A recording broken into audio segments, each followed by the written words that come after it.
All right, we just did the first round of this game, three-player game of Global and Global 1940, and a lot of stuff happened. I'm the Axis.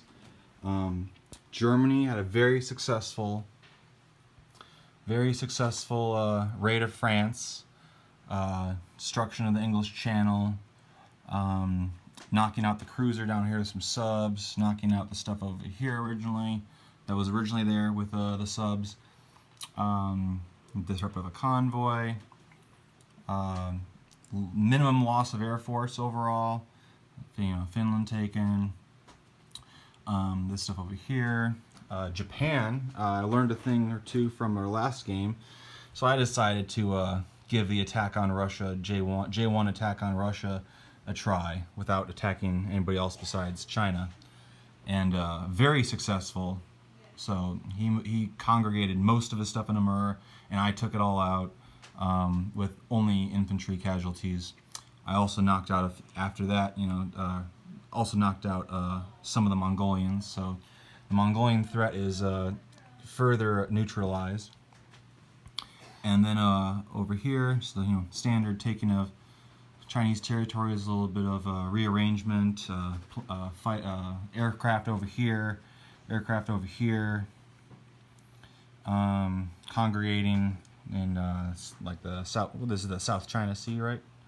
And yeah, just kind of doing that. America is congregating over here. Mike is doing a good job so far. And let me get the Emperor closer to his homeland. Okay.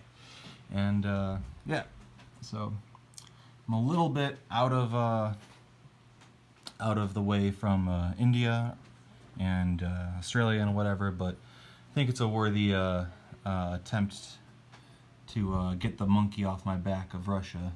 Just having that many people on my border just makes me nervous, so I'd rather not have to worry about a green shore attack, as it's called. ANZAC built down here, so yeah, Japan did not declare war on the Allies outside of Russia.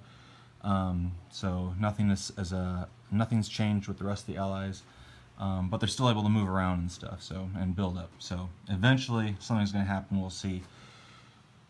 The first turn's always really stressful. I had to figure, you got to figure out and see exactly what's going down before you can continue planning. So pan over here a little more.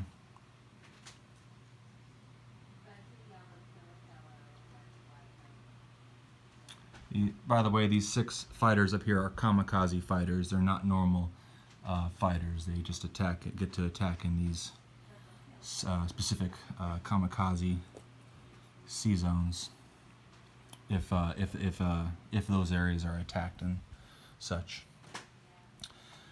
Over here, Germany did not do a G1 attack on Russia. But yeah, otherwise Japan and Germany had very successful turns. Italy did not, despite my best attempts to try and offset it a little bit.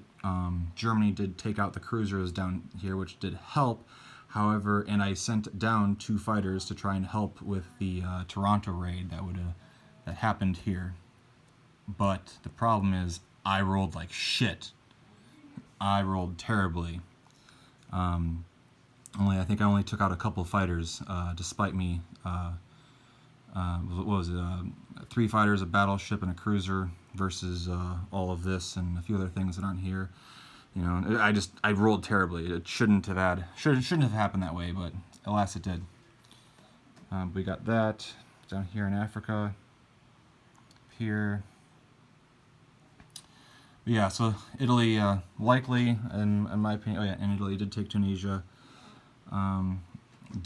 Successfully took Greece. A few casualties, but successfully took Greece.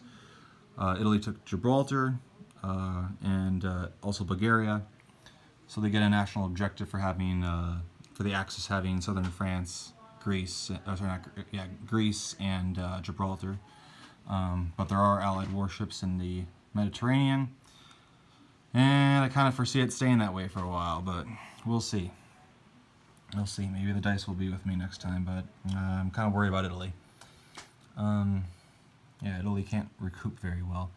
And yeah, this battleship is still here, which I'm honestly very surprised. I thought he would take that out for sure. Um, he's congregating in England there, building up in Canada. Moved his remaining fleet from the North Sea up to Iceland to hide, which is a interesting little maneuver. I haven't seen that before. Yeah, so this is beginning of turn 2. Probably gonna see if we can play a little bit more for Germany and Russia, but I really don't know what I'm gonna do yet outside of some purchases. So we'll see. All right, let's start with turn 2.